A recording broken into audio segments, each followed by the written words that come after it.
Hello everyone, we are capturing with the StaleFish Shorty podcast. Today I'm super stoked. I am talking via the internet with Jordan Oelrich from the Interior Fly Fishing Company. Hey Jordan. Hey. Hey, there you are. Tell everyone where you are. This is the cool part today. So right now I'm 12 miles north of San Pedro, which is on the island of Ambergris Caye, Belize. It's sunny and quite warm here. We got gentle wind out of the east. We had a cold front that was like 75 degrees Fahrenheit, and I tried to explain cold front what cold front is like up there. It's a little bit different than it is down here. It's a not as warm front. So we shot for a few minutes, everybody, but obviously considering where Jordan is, we've had some Wi-Fi challenges, so we flipped screen there, so it's a different resolution. Hopefully it stays logged on. So how do people get a hold of you to do these hosted trips with you? Some of them are friends, some of them are people that I've guided, some of them are people that just find the website, and we just had a full group leave this morning. Great people. Everybody was pretty brand new to the saltwater thing, and everybody caught fish and had a good time. And then we got another group coming in on Wednesday, so we got a few down days to myself. Man, well, don't be missing home other than the family right now, because it's -6 here. I think I was hiking in snow this morning. Yeah, I think we're looking at 80, 85, something like that. I don't know what that is, and everything's Fahrenheit down here. Yeah. So what are the species? Let's go right into the good stuff. What's been the species for the week? Well, we had landed bonefish, snook, jacks, ladyfish, which are fantastic, amazing fish that are totally underrated. Everybody hooked, or a few people hooked tarpon. Some nice ones. I got to watch my friend Brett hook one. It ate on the surface, like 20 feet from the boat. Nice one, probably maybe 50 or so, and they're not as easy to land as they make it look like on television, but and we had great permit shots the whole week. As you know, permit are a different animal.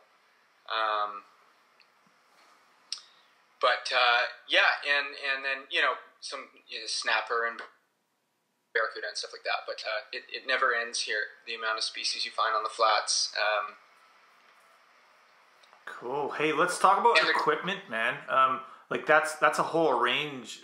That's a whole range of fish at different sizes. So, if I was going to plan a trip or someone, what kind of gear are we talking about on the fly? What's enough to get you through a trip like that, anyways? You can do the whole trip with an 8 and a 10. So 8 weight being. Cool. What's that? That's nice. Yeah, so you're not having. Yeah. You can pack 2. Simple. Yeah.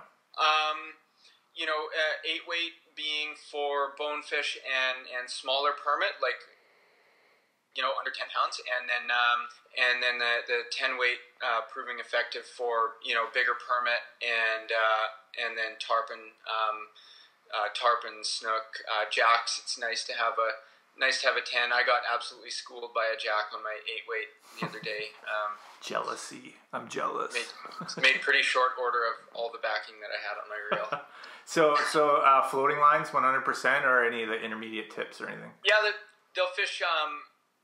I was talking to one of the guides about this yesterday. They were saying when the migratory tarpon are here, so May, June, July, they'll fish intermediate lines sometimes. Floating line. Everything is floating line. It's from that aspect, we're not dealing with indicators and swivels and all those things. It's floating line, leader, fly. Very cool. Really cool. What about leader configurations? I know that's that's like a whole podcast on its own.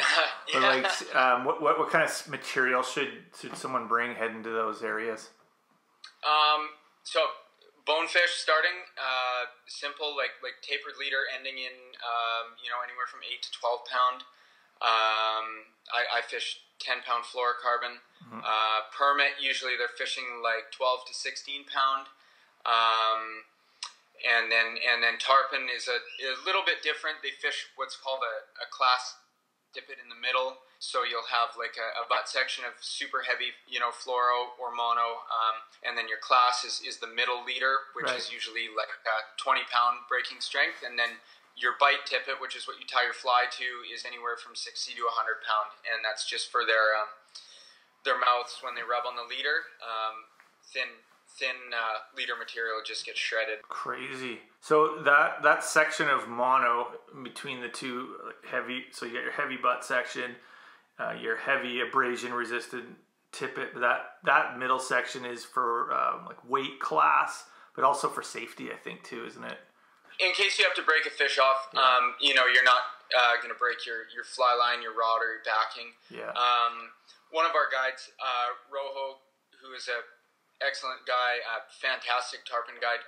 He laughed pretty hard the other day at my class tippet, and then he cut it, and it proceeded to just add another piece of 60 pound, and said we don't mess around with the class tippet.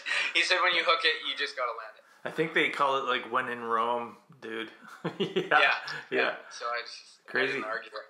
So how's the overall, like, how's the food and the accommodations where you guys are at? How's that? I've been watching some of your posts on Instagram and Facebook. It's making me hungry. Yeah, looks good. The food, everything is fantastic. So the owner of the lodge, Jeff Spiegel, he, his culinary skills, he was in the restaurant business for over a decade in Belize here. So the food is absolutely fantastic. A lot of like traditional Caribbean cuisine, fresh tortillas with, chicken tacos or ceviche, and accommodations are great. They have 3 different cabanas, so capacity up to 6 anglers, which is nice because it's small groups. You go out in the evening, and the neat thing about here is they've got a huge fleet of stand-up paddle boards. Oh, cool. And so one of our guides in the Cayo Francis, in the lagoon that we're located in, one of our guides said that he put one of his clients onto a Grand Slam bonefish, permit, and tarpon without leaving the lagoon one day. Wow. Pretty neat. They've got the tarpon that live in here are not all that big, maybe like 10 to 40 pounds, but 10 to 40 pounds is heavy enough. I might call those perfect, yeah. I tarpon fished for a few years in Costa Rica, and after I had tangled with a few of those horses, I actually ended up looking more for those baby tarpon. Just quicker transaction, right?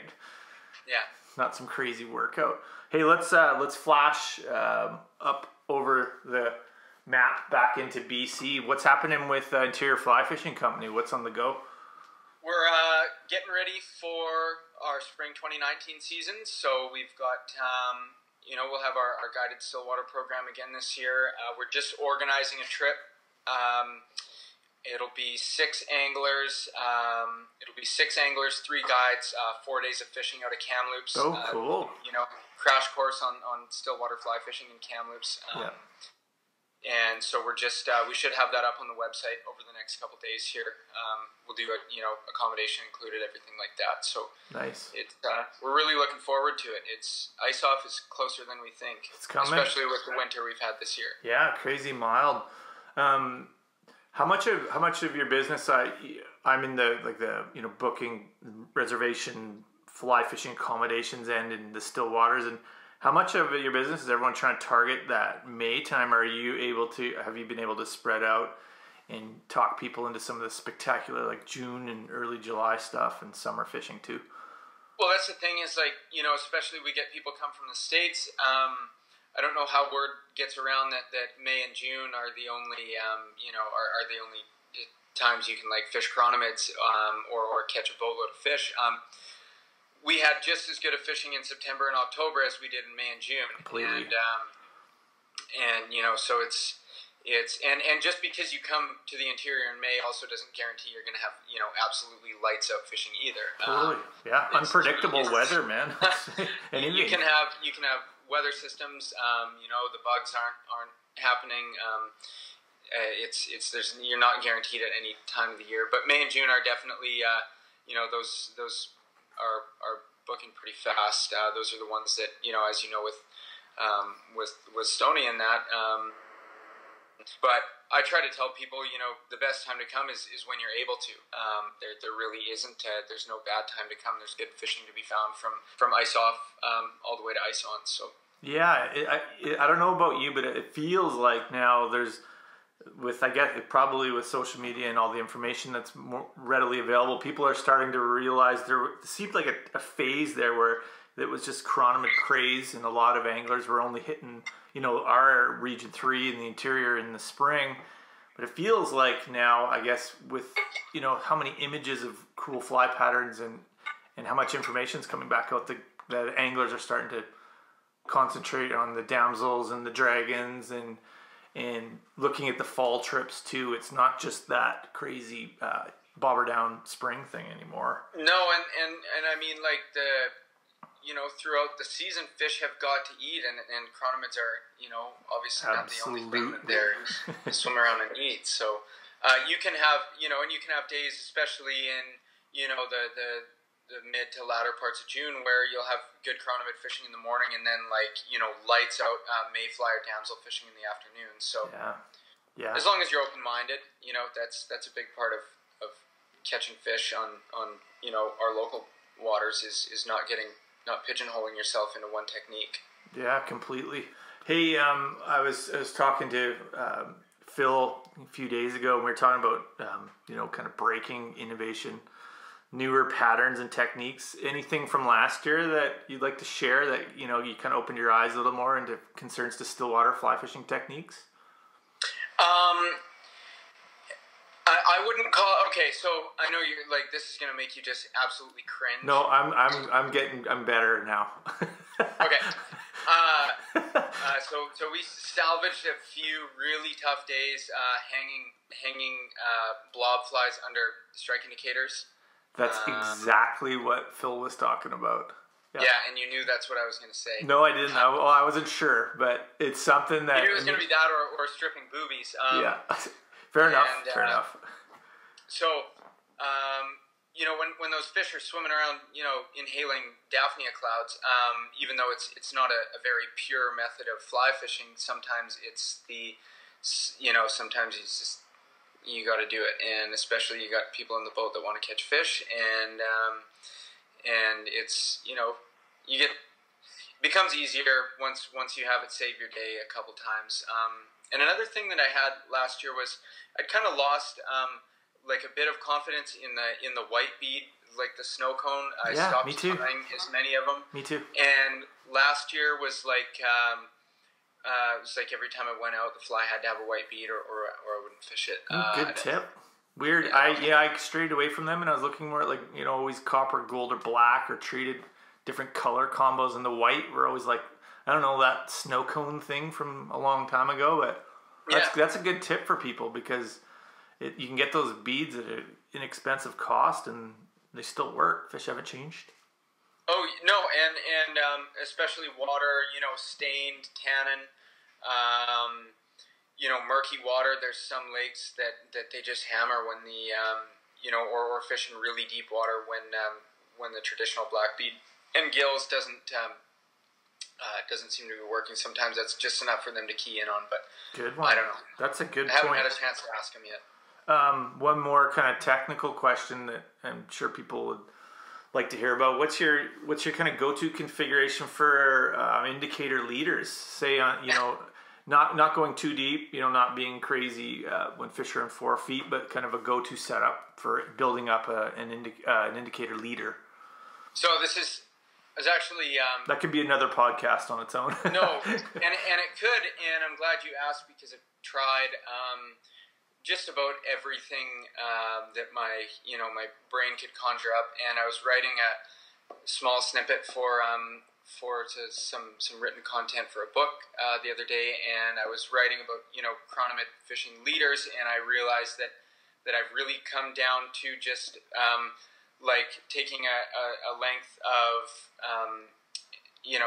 8, maybe 10 pound fluoro, That's my butt section. That's my top of my leader, all the way down to my swivel. Now, important is before that, I'll take like 12-pound Maxima Ultra Green. Yeah. Put a perfection loop, and then another perfection loop on the other side as close as I can get it, and I'll loop that into my fly line, and that basically just acts as a shock, so that I'm not. So that you're not shredding the coating on that factory loop. Gotcha. With thin fluorocarbon. Kind of a fly line saver. So and I honestly, like, I wish I had some crazy technical, I've played with like Super Braid and 20-pound Dacron and super heavy mono and a bunch of different things, and it's such a non-glamorous thing, casting 23 feet a liter or whatever with indicator and a swivel. Anyways, that I kind of abandoned like any taper in my leaders at all. I just run 8-pound or 10-pound straight down to a swivel. You got a friend, and we have a cat on the podcast. This is Billy, and look at these leech capabilities from that tail. Oh, there's at least 10 dozen on that tail. Oh yeah, look at that. Yeah. He knows it. I can snip a little bit off. And then below that, either typically just like 4x, 5.5 or 6-pound fluorocarbon below a swivel, 18 to 30 inches of it, and I wish that I had like this crazy and a crucial non-slip monofilament loop or a Duncan loop or a Rapala knot or whatever you want to tie onto your fly. But yeah, I mean, I've abandoned pretty much all technicality when it comes to chronomid leaders now. This guy's in the way. Looks like you got freeze frame there. It's not too bad of a freeze frame though. You look like you're smiling, so it's probably your perfect time to wrap it up. I'm still surprised that this worked, considering the distance and the different Wi-Fi capabilities and internet over all the countries, but we'll probably wrap her up there, man. I just want to leave it off with you that I'm super jealous where you are right now, and that has got to be a good feeling going into another week of angling down there. Yeah, we're excited. Hopefully somebody gets a permit this week. That's our end goal. No doubt. Well, thanks, bud. This is where we will be leaving off this episode of number 2 of StaleFish Podcast with Jordan Oelrich. Thanks again, man. We got a freeze frame, so we're going to cut it early. But hey, tight tippets down there, and we'll see you up here pretty soon.